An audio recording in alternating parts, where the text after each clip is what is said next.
3 নম্বরটি হচ্ছে রোভার, যেটি চাঁদের মাটিতে নেমে বিভিন্ন পরীক্ষা নিরীক্ষা করে তথ্য সংগ্রহ করে পৃথিবীতে পাঠাবে। এটিকে নাম দেওয়া হয়েছে প্রজ্ঞান। এখানে আরো একটি অংশের প্রয়োজন, সেটি হচ্ছে অরবিটাল, যেটি চাঁদের কক্ষপথে সবসময় ঘুরতে থাকবে, কিন্তু সেই অংশটি এখানে পাঠানো হয়নি। তার কারণ হচ্ছে চন্দ্রযান 2 এর সঙ্গে যে অরবিটালটি পাঠানো হয়েছিল সেটি এখনো পর্যন্ত চাঁদের চারিদিকে ঘুরে বেড়াচ্ছে, সেটিকেই এখানে কাজে লাগানো হবে। তাই নতুন করে আর অরবিটাল পাঠানো হয়নি। যখনই চন্দ্রযানটি চাঁদের 100 কিলোমিটারের কাছাকাছি এসে পৌঁছাবে, তখন ল্যান্ডার মডিউলটি প্রপালশন মডিউল থেকে আলাদা হয়ে যাবে। তারপর ল্যান্ডার মডিউলটি নিজের কক্ষপথে ঘুরতে থাকবে এবং সেই সঙ্গে নিজের গতি কমিয়ে আনার চেষ্টা করবে। ল্যান্ডারের গতি কমিয়ে আনার জন্য ল্যান্ডারের মধ্যে গতির বিপরীতমুখী ইঞ্জিনকে চালানো হবে। তারপর 40 থেকে 42 দিন পর ল্যান্ডার এবং রোভার চাঁদের মাটিতে দক্ষিণ দিকে ল্যান্ড করবে। চন্দ্রযান 3 কে চাঁদের উপর ল্যান্ডিং করার সময় ঠিক করা হয়েছে 23 আগস্ট বিকেল 5টা 47 মিনিটে, কিন্তু সেখানে সূর্যোদয়ের পরিস্থিতির উপর ভিত্তি করে এই সময়টিকে পরিবর্তন করা যেতে পারে। যদি সেখানে সূর্যোদয় দেরি করে হয়, তাহলে এই সময়টিকে সেপ্টেম্বর মাসে রাখা যেতে পারে। চন্দ্রযান 3 কে চাঁদের উপর ল্যান্ডিং করানোটাই সব থেকে কঠিন একটি কাজ, কারণ চন্দ্রযান 2 ঠিক এই সময় ফেল হয়েছিল। তাই শেষের 15 মিনিট সব থেকে কঠিন সময় হিসেবে ধরা হয়। চন্দ্রযান 3 কে চাঁদে ল্যান্ড করানোর জন্য দুটি স্থানকে নির্বাচন করা হয়েছে।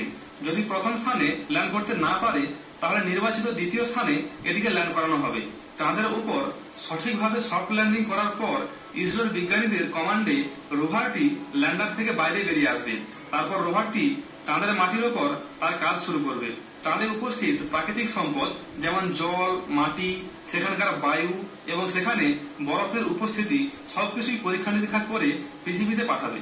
ওই সমস্ত বৈজ্ঞানিক পরীক্ষা নিরীক্ষা করার জন্য চন্দ্রযানের মধ্যে বিভিন্ন ধরনের যন্ত্রপাতি পাঠানো হয়েছে। তার মধ্যে একটি হচ্ছে সিসমোমিটার, যার সাহায্যে চাঁদের ভূমিকম্প মাপা হবে। চাঁদের উপর ল্যান্ডার এবং রোভারকে চালানোর জন্য এগুলোর মধ্যে সোলার প্যানেল লাগানো আছে, যার সাহায্যে সূর্য থেকে শক্তি নিয়ে কাজ করবে।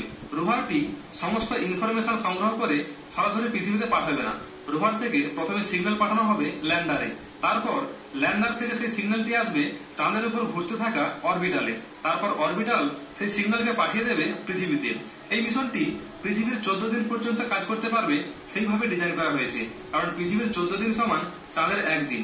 যদি সবকিছু ঠিকঠাক থাকে, তাহলে এই 14 দিনের পরেও এই মিশনটিকে আরো এগিয়ে নিয়ে যাওয়া হবে। বর্তমানে ISROর কাছে মাত্র 14 দিনেরই সময় আছে। যদি এই মিশনটি সাকসেসফুল হয়, তাহলে আমেরিকা, চায়না এবং রাশিয়ার পর ভারত 4 নম্বর স্থানে পৌঁছে যাবে। ইনফরমেশনটি কেমন লাগলো অবশ্যই কমেন্ট করে জানাবেন। ভিডিও ভালো লাগলে লাইক করবেন, আর চ্যানেলটি যদি এখনো পর্যন্ত সাবস্ক্রাইব